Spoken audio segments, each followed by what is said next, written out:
So again, before. Where's the detail? There it is.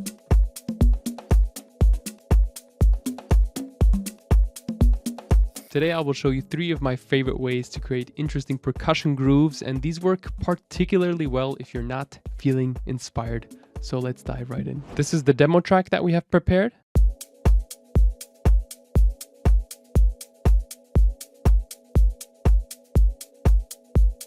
There's a hi-hat, there's a clap, there's the foundation of the groove, but where's the in-between little details? The percussion is what makes the track groove. The percussion is what gives the track detail. Using loops via drag and drop works, right? I could just take a percussion loop, put it here, and done. But it's just not as satisfying, and we want to have a bit of our own touch to it. So how would we add our own touch to it? Method number 1 is slice your loops to new MIDI. So what I'm going to do is hit play. And while it's playing, we're going to preview our loops. You can also dial down the volume of the cue, which is at the bottom right, so the loops are quieter.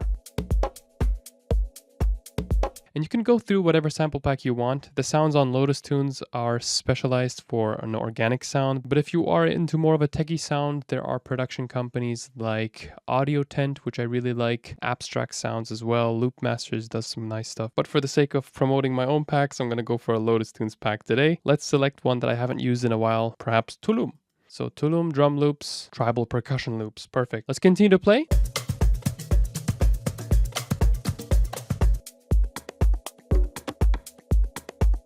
So this loop is cool. What we can do is just drag and drop it into an empty audio track or into an empty track of our Ableton Live session, and it will create that audio track. So let's delete the first one. So we can right click our audio clip and then slice to new MIDI track. This window pops up asking you, how would you like to slice it? I would like to slice it by every transient, so every hit basically. You can also select bar, note, whatever, and different slicing presets. It's really worth testing out these individual ones, but for the sake of simplicity, we're just going to go with built-in, hit OK. And then it creates this drum rack with different slices at the bottom here. So what I'm going to do is delete the original audio clip since we're going to work with this sliced mode here. And now if I would hit play, it's just like the loop is playing, but it's triggering each and every single one of these slices after each other. And now we can continue to modify these settings down here. Let's dial down the loop length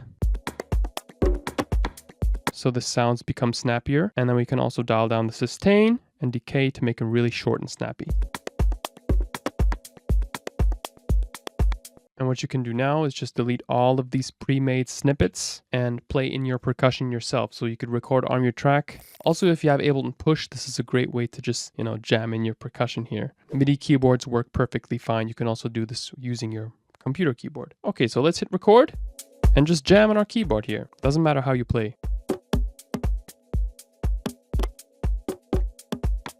And notice that I have overdub on, this little plus icon up here, which means that once it loops up, the recording that already exists will not be overwritten. It will just add MIDI on top of the existing MIDI. We could also turn it off.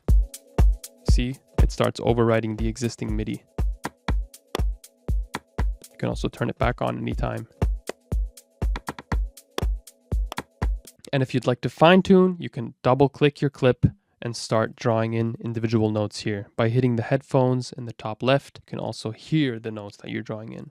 You can hit Command 1 or Command 2 to change the grid and then place your notes individually. And if you have something that you like, you can just right click, freeze and flatten, and it'll turn that into audio, which gives you the additional opportunity to morph the sound here. You could go into warping, change it to beats, transients, forward transient, dial down here. Could also hit Command U to quantize. Could also select certain snippets and loop, Command L. Possibilities are endless here. Method number 2 is using a particular app called Rewind to record the percussion from the preview section of Ableton Live. So just click here on this arrow top left corner and select Live, Ableton Live, as your application that you would like to record audio from. You can also open the settings panel over here, go into audio, and you can also see the input is set to live. The output is set to my audio interface, in this case, the Universal Audio Thunderbolt. And here's where it gets really fun. Let's record. So hit this record button. I think you have to hit it twice for it to start officially. Now it's recording everything that's coming out of Ableton Live. So let's switch to Ableton Live, go into a percussion one-shots folder, and you can take anything. This works for melodies, hi-hats, claps, toms. But what we're going to do is go into percussion, low percussion, for example. And we can just jam. Let's just preview them. So with arrow up and down, I'm going through my individual percussion hits. And I'm trying to already play some kind of rhythm, if that makes sense. And if there's a particular sound that I like, I just pause and I'm like, oh. And it doesn't really matter, you know, this is the freedom of just being free. This is the freedom of just being free. When we create, we usually limit ourselves, like it has to be perfect, this has to sound good. But right now we're just relying on randomness. Go into a different folder here, Panga, for example. Right, we're just previewing the sounds and it's recording in parallel. You could also click them with your mouse. And in Ableton Live 12, you have this similarity search feature right here. Click it and it shows you similar sounds from different packs. Literally just scrolling down my list by hitting arrow down. Now let's hop back into rewind and you can see that it's recorded all of that. So we can just hit the record button and now we can just click and drag it into our session, the entire percussion recording. And if you'd like, you could just delete your recording here, start from scratch. You could also close the rewind, it doesn't really matter. We already have our recording. So this is what it's given us. You can see the recording is pretty quiet. So what we're going to do is double click, right click into an empty space here, normalize clip sample. Whoop. So it just takes those peaks and puts them up, and make sure to dial down the general volume of the track. Select the starting point of the clip and just put it here. Now if we hit play. So now it's completely off time. Make sure you've double clicked this clip, click warp, beats, since we're working with beats, right? And what you can do is once you're in this panel, hit Command A to select everything. And now Command U to quantize. And now hit quantize that to the grid. See how it's more on the beat now? Could also again go into forward transient, dial down the transient, and that's it. You can hit Option Shift to scroll through the clip without moving the clip itself. So that saves you some time.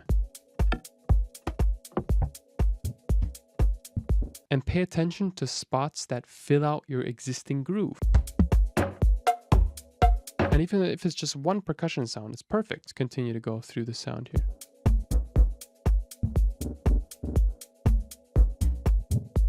We're getting some sub groove information. So if there's some subby stuff going on, what you could do is just enable the EQ on the track. And by the way, you can just hit Shift and Tab to switch between device view and the editing panel here. So you can just quickly go back in here. Oh, high cut. Right, if you're a subby person, then you can just apply an EQ and create a sub groove this way. It's so cool.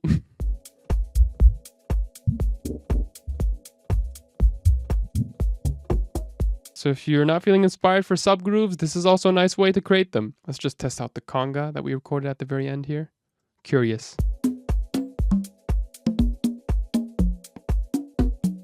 Like endless phrases. We have so many conga phrases, we don't need to worry about anything.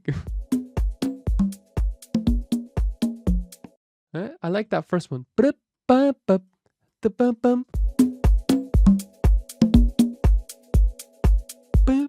Let's do it again. Put it here. Yeah, that's nice. I like it. Possibilities are truly endless. Endless. My next tip is a really fun and simple one. Select the loop. Anything. For example, this one, right? And instead of dragging it into a audio track, what we're going to do is create a MIDI track. So hit Command Shift T, click on the MIDI track, drag and drop the loop to where it says drop instrument here. Enable slice mode and it'll automatically slice it by every transient. You can also change that here, change it to beat, division, whatever. We're going to keep it on transient. You could also select the range here. Similarly to what we did in step 1, we could record arm the track and just play it on our keyboard, right? But if we are lazy, which we are, we could use a sequencer to sequence percussion. My favorite sequencer to use for drum sequencing is Razer Advanced Step Sequencer V2. Just put it here, for example. I know by default, it just looks all whitened out. That's because of my theme in Ableton Live, but it says random all here. Just hit random all, hit play. That's it. Can just hit random all and it'll randomize you some notes.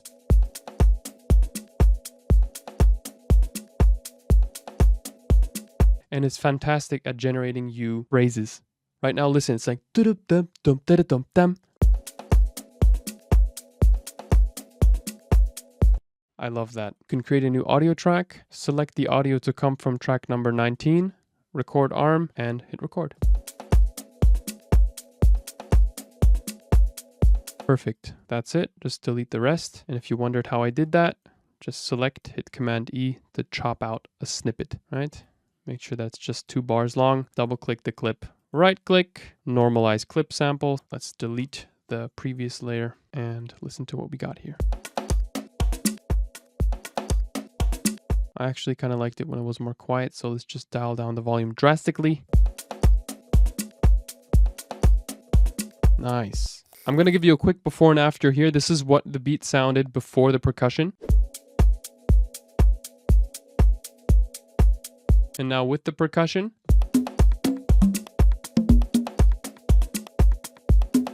All right, we could just do a bit of rough mixing here.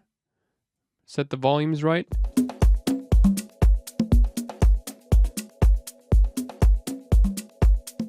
So again before. Where's the detail? There it is.